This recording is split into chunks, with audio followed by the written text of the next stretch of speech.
I need the light.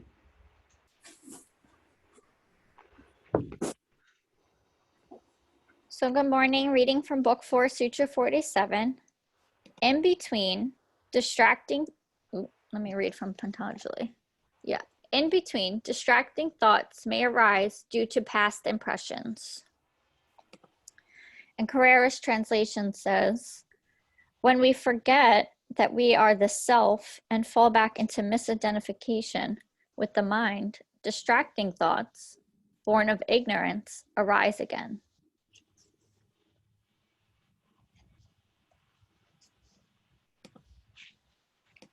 I think for me, this is based on what we've been discussing the past few days. Makes sense. It's just, this is how I live my life, just constantly distracted. Yep. keep forgetting. Yep. Like it's getting to the point now where I'll be like, oh, I gotta check in on my friend, pick up my phone. I'm on Facebook, put the phone down. And then my friend will text me hours later. I'm like, oh my God, I literally was going to check in with you before. And I pick up my phone. And by the time it's in my hand, I have to put it, I forget what I'm doing. That's how easy you can get distracted. Yeah. I was just thinking about that this morning. Yesterday I was going to call my oldest son and say hello.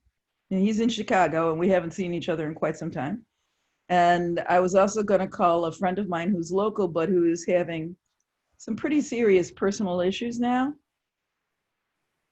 The exact same thing happened to me, Pam. And I'm thinking, what are you, 3? You know, just focus.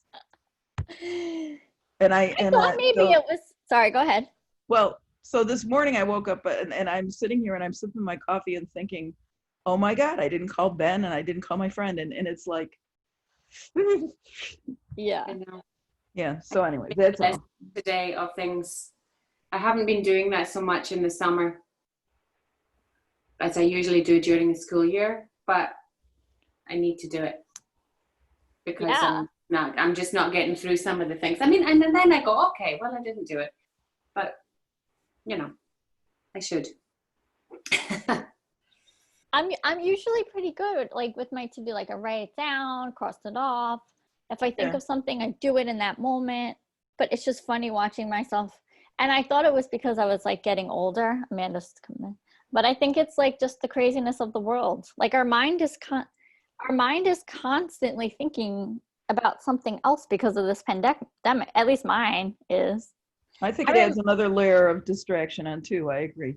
Yeah, I forgot about this. When my sister passed away in 2004, and in June, I started my career in September.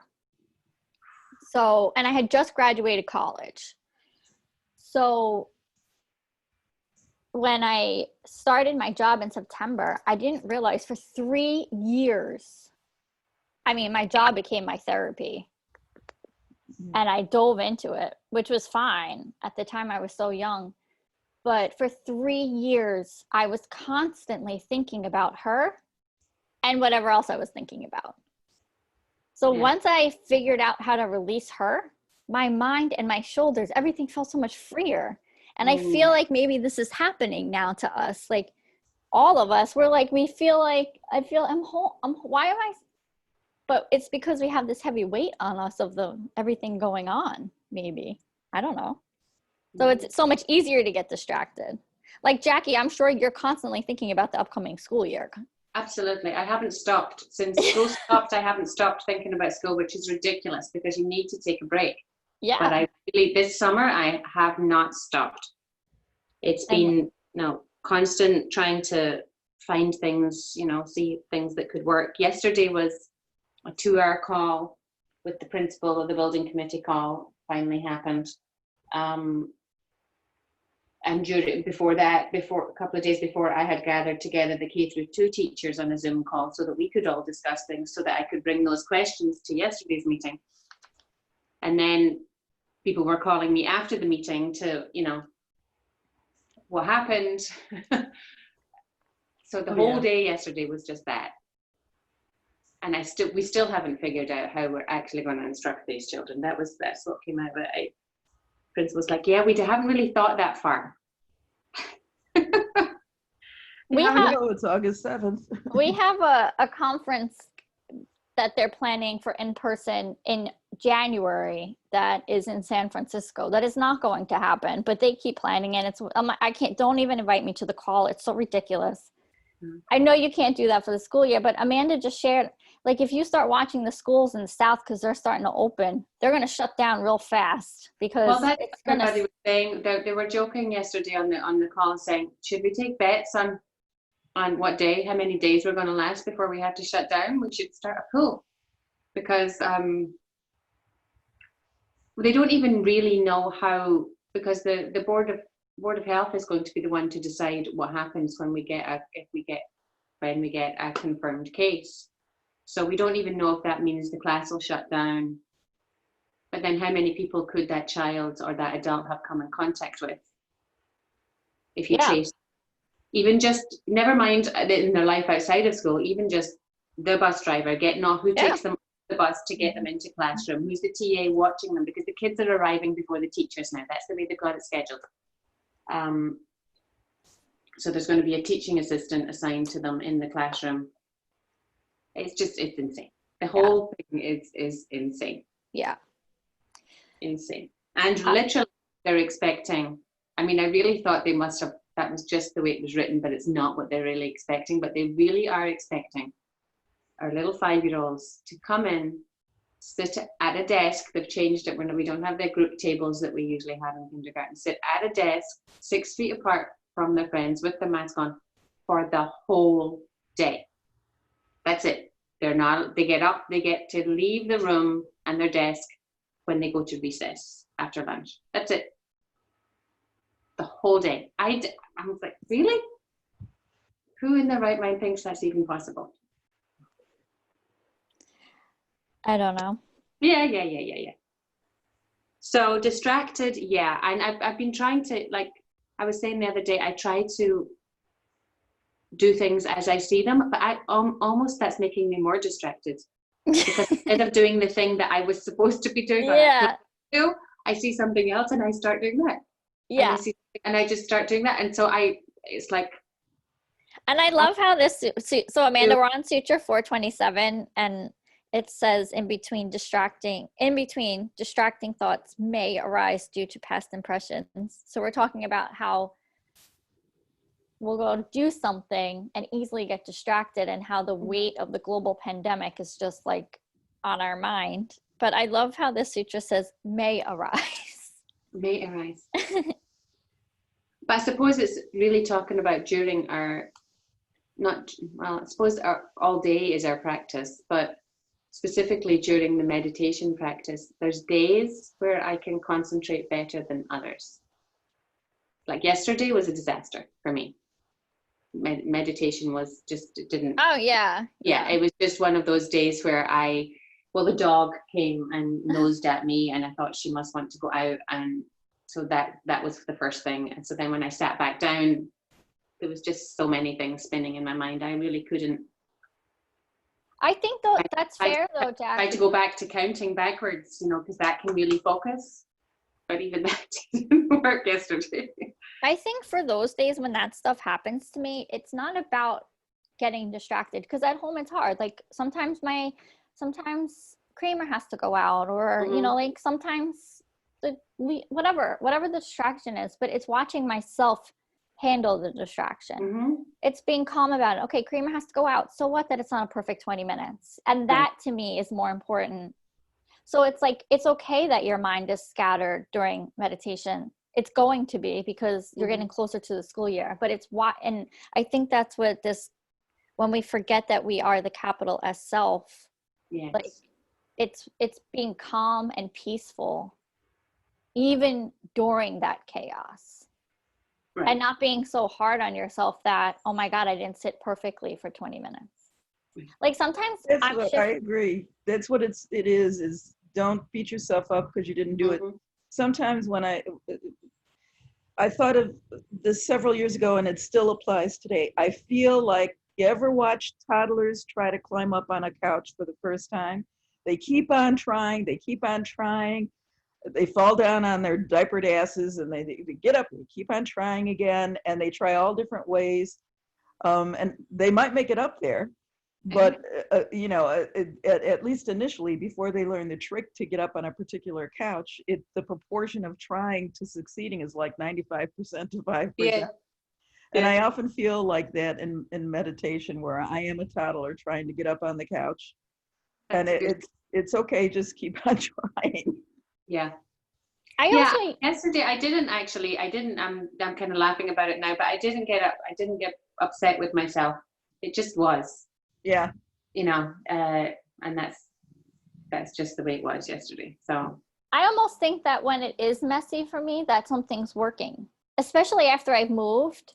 Like, especially if I've done a lot of hip openers in class, like I just imagine I can visualize like, oh, stuff's moving around, like impressions are coming up, like something. And like, that's when sometimes I'll even take to like write, like journal or just like something, and I'll spend time doing that. Or I'll be like, you know what? Yes, one day I hid my video. Sometimes when I hide my video, it means I'm like moving.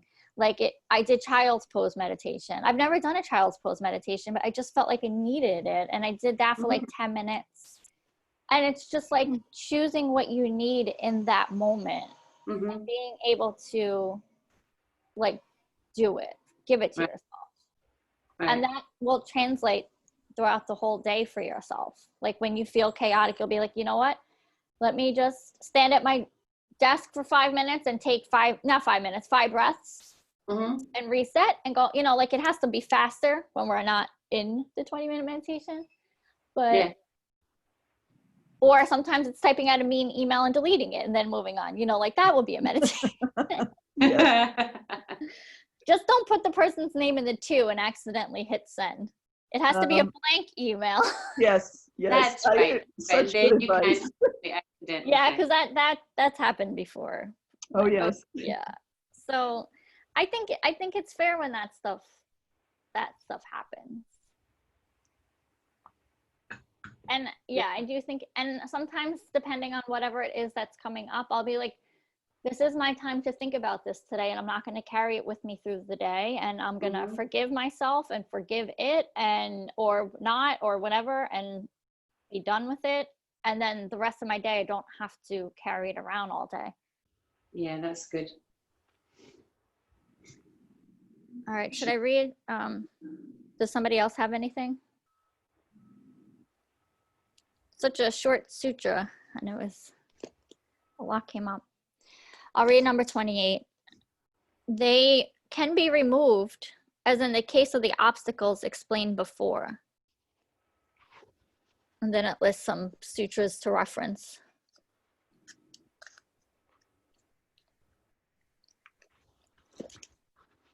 Carrera's translation. Bless you. Sri Pantanjali refers to earlier sutras in order to tie together a few philosophical points before his final description of the highest samadhi and finishing his treatise. I don't know why I can't say that word. That's right. Treatise. It sounds so old, that word. I think it is. Yeah. I have to say one thing about the Carrera is I didn't start on day 1 with you guys. So I came in a little bit into book 1, I think. I missed so much by missing the first part of book 1 that, especially in Carrera, when it references back to other sutras, a lot of times the other sutras are in book 1. So well, book 1 and book 2, from what I have seen, are like there's so much more translation in the Pantanjali sutras. Yeah. And you really get like an understanding, but also sometimes I read them and I'm like, I have no idea what they mean until we get to this point. Like you could read them and be like, and I think everything's recorded. So if you ever find time for yourself, even if we don't do it in this group and you have the discipline, which is hard, you can go back to the videos and see and do this cycle. Well, I will. Thank you for reminding me about the recordings. I will go back and try going through at least the first book with Carrera, because there's a lot in here. Yeah. I think it's as we've been reading these in book 4, it does reference often, like Mhm. It does, to yeah. go back. But I think it's funny, like to me, like to do real self-study on this, I should sit and be like, spend the whole day on the sutra. Like we're going to the next one pretty quickly, but really it's like, to me, I should be like, okay, this sutra, like even the last sutra said related sutra 1.4. Like I should go back to 1.4 and study that with this sutra for the day. It's like a refresher. I'm not going to do that this time around, maybe next time around. But I'll read what Carrera says about related sutras. He has a little briefing here for 428 about the obstacles. Related sutras, the obstacles, Sutra, Book 1, Sutra 30. Disease, dullness, doubt, carelessness, laziness, sensuality, false perception, failure to reach firm ground, and slipping from the ground gained. These distractions of the mind stuff are the obstacles. Book 2, Sutra 3. Ignorance, egoism, attachment, aversion, and clinging to bodily life are the 5 obstacles. The methods for their removal. Book 1, Sutra 27 through 29. The expression of Isvara is the mystic sound Om. To repeat it in a meditative way reveals its meaning. From this practice, the awareness turns inward and the distracting obstacles vanish. Book 1, Sutra 32. The concentration on a single object or the use of one technique is the best way to prevent the obstacles and their accompaniments. Book 2, Sutra 1 and 2. Accepting pain as help for purification, study, and surrender to the Supreme Being constitute yoga in practice. They help us minimize the obstacles and attain samadhi. Book 2, Sutra 10 and 11. In their subtle form, these obstacles that he mentioned in Sutra 2.3 can be destroyed by resolving them back into their original cause, the ego. In their active state, they can be destroyed by meditation. Book 2, Sutra 26. Uninterrupted discriminative discernment is the method for its removal, it being ignorance. Recall that Sri Pantanjali presents the 8 limbs of yoga as a way to attain uninterrupted discriminative discernment, Sutra 228. Let's also remember that back in Sutra 1.12, we were given the broad spectrum yogic pills of practice and non-attachment to overcome the pitfalls of vritti activity. Yoga practice includes any act that brings steadiness, clarity, and objectivity to the mind. The last 6 sutras begin a countdown to the highest spiritual experience. Countdown. I thought that was a good overview, but it didn't mention my favorite one, which is 114. Right, steadiness. We got to do this forever. Yeah. To practice this forever. Yeah. Because of you, I will never forget 114. Ever, ever, ever. It also, I think 133 is the locks. That has also become a favorite one that has gotten me through some real challenging times during these. Yeah. I think that's one that I have to keep reminding myself. Yeah. 133. I was talking to my sister. She was on the phone the other day, and she was having a problem with her friend who is under a lot of stress. Our friend is a director of a Montessori school, and she's having, it's just incredibly stressful right now in Texas. And she kind of, it seems to me like our friend kind of took her stress out on my sister. But my sister's also stressed. She finally just got her house redone after the tornado that, damaged her house months ago. So she's finally just got all the repairs finished, and she's moving back into her house. So the two of them are stressed, and it's not a good situation. And my sister's like, what do I say to her? How do I handle this? And I said, I gave a suggestion, and she said, but that's like admitting that I was at fault, and I wasn't at fault. She was, and I was like, well, maybe this is not the time to worry about that, you know, like, maybe just let it go and move on, understanding where she's coming, understanding where she's coming from. Do you need to be right? And it's a silly question for me to ask my sister, because of course she needs to be right. But there's a book that we read with, it's a common book we read with like 4th and 5th graders these days, called Wonder. Oh, I love that book. It's amazing. Oh, And he says in it, and I use it all the time with children and with adults, when you have the choice between being right and being kind, choose kind. Choose kind. Yes. And so I said that to my sister, and she's like, but it's back to the locks again. It's like when you're faced with a situation, you have to go back to, like, what is this situation? So how do I choose to deal with it? And if you keep with that, choose kind, you're probably going to be okay with most situations. But there was no right way to handle what she was dealing with. There was no great way to deal with it, because they were both in a difficult place, and they were both coming from not understanding each other, But well, even if thinking about what you said about your sister, you said one thing. Of course she has to be right. It's my sister. That's stuck in my mind. And I'm picturing your sister who, even in the best of days, has to be right. She's got to be the correct one. She's got to feel like she's out on an ice floe in rough seas and trying to balance. And that is the time when you most cling to that kind of neurotic behavior. I got to be right. That's and so what we do here is what you were talking about, which is to figure out. And I was just reading Pema Chodron before we came in here, and her thing is, but that's the time when you have to step back and say, you might get thrown off the ice floe and cling to the edge of that giant piece of ice, but you gotta just try. You don't have to succeed, just try. Right.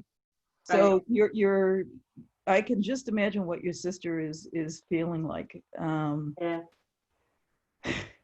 it's so hard to do the just try part, and you lose it so quickly. Yeah. I mean, I shouldn't say you. What I will say is what Pam says, which is I lose it so quickly. Yeah. So I empathize with your sister, and you were also not in a good place, because what the hell were you going to say? I know. And usually when I talk to my sister, I just listen. I don't try to give advice, because it's just not fruitful. But I'm just an ear.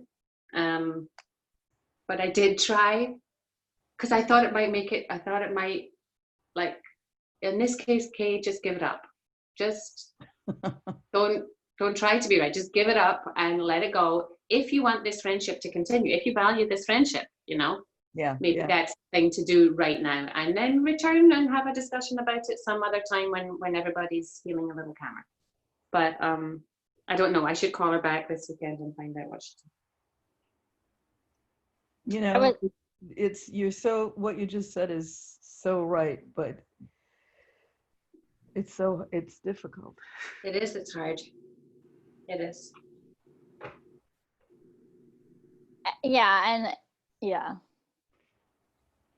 The choose right and choose kind thing, it makes sense, but when you're in the moment, it's real hard. And like, if it's choosing right over something you believe in, it's really hard. And so, like, sometimes I'll just choose to walk away, and then I'm carrying that negative energy and just spreading it out, the anger and the whatever emotion I feel. I can't think of an example right now, but I know I do this, probably more so at work.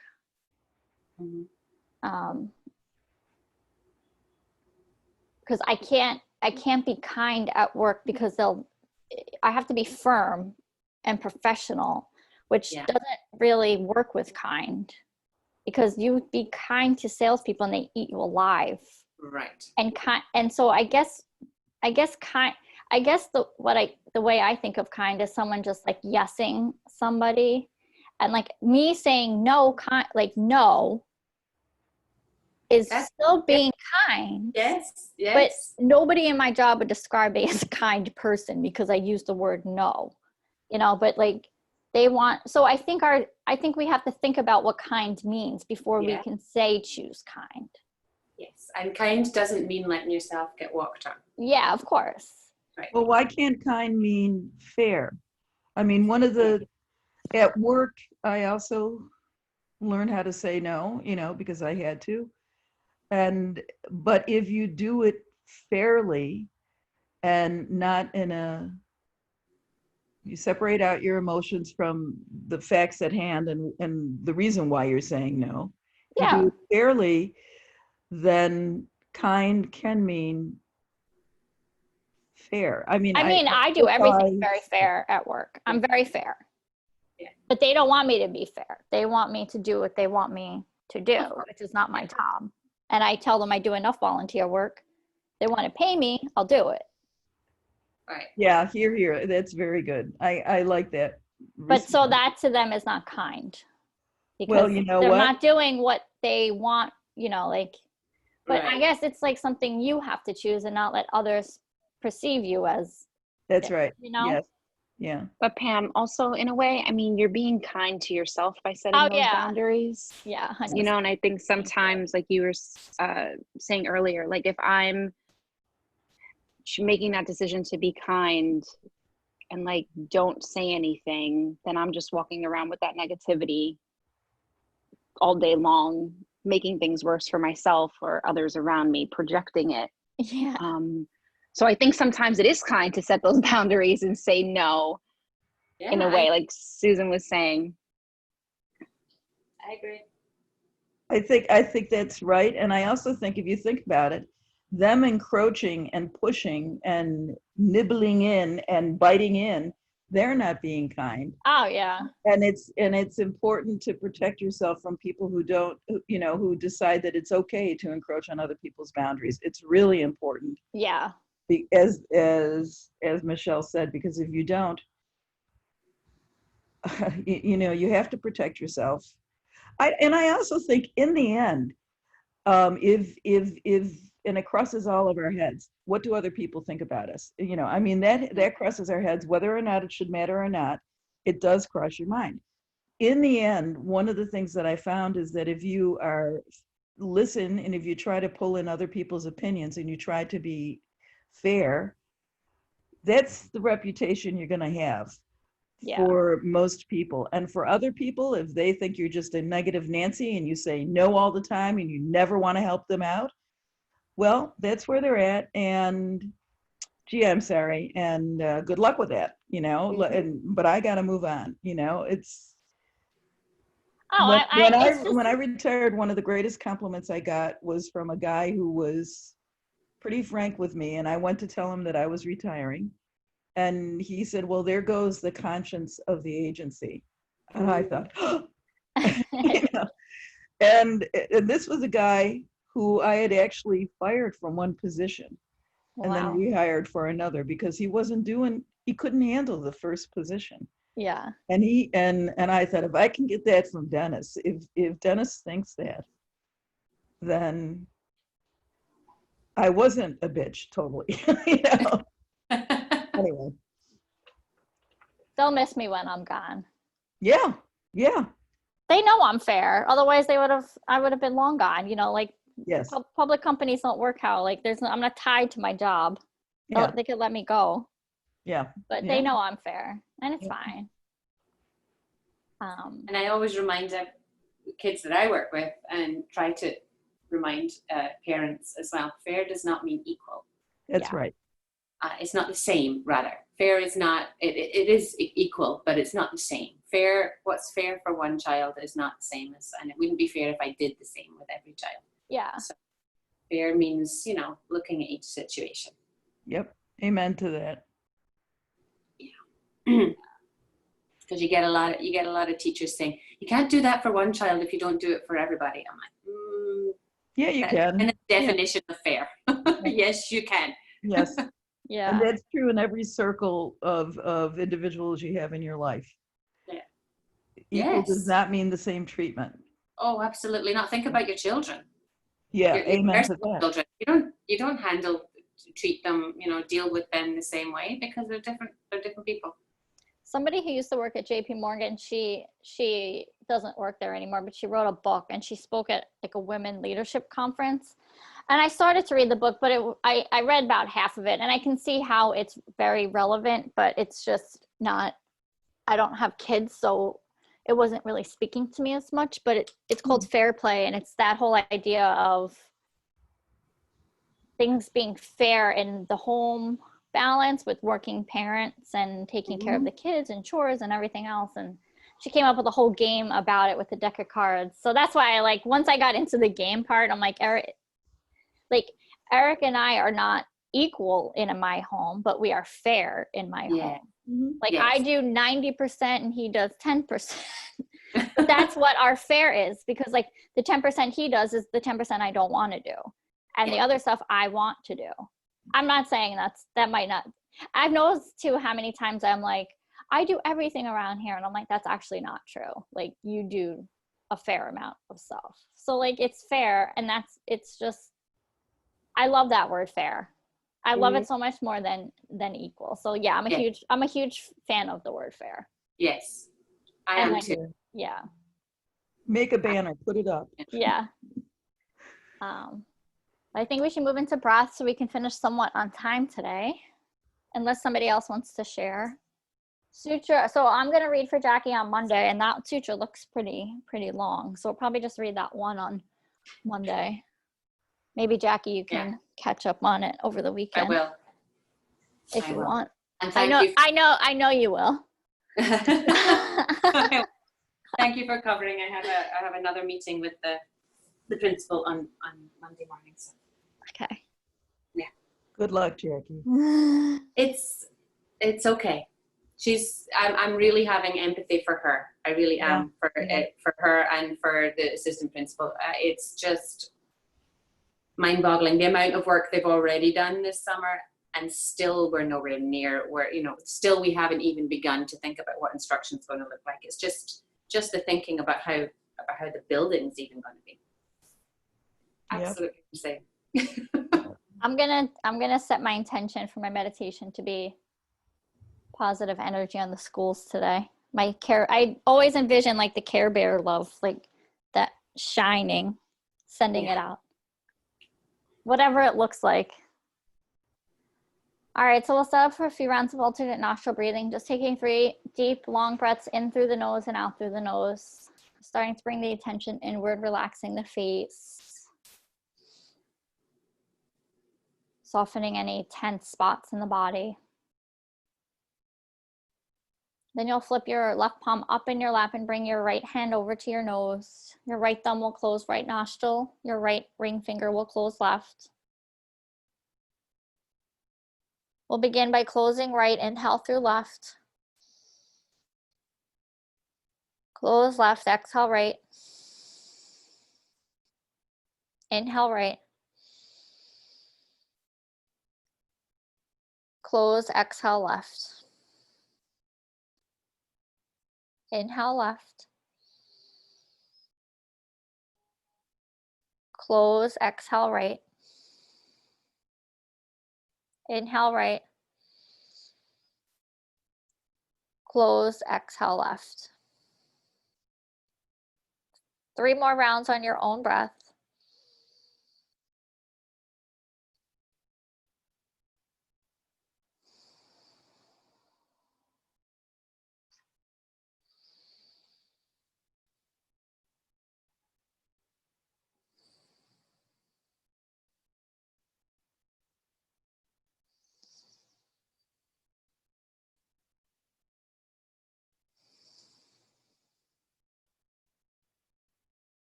Taking your time to finish, but exhaling out through your left nostril.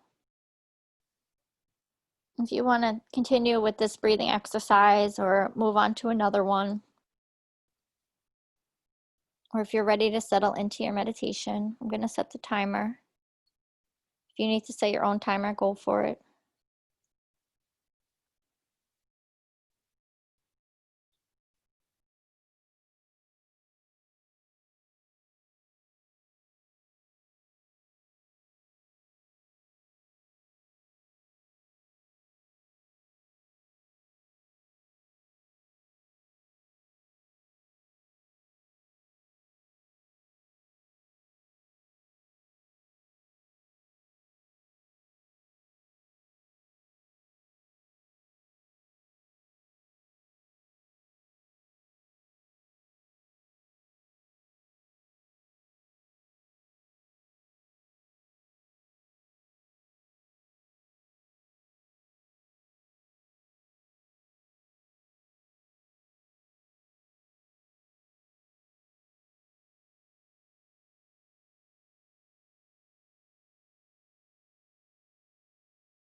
Bringing hands in front of your heart.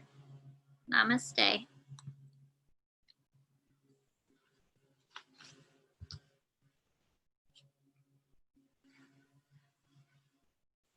Thank you, Pam. Thank you. Have a good weekend. You too. Pam. Thank you. And thanks for Monday. See you Tuesday. Yep. Bye, Pam.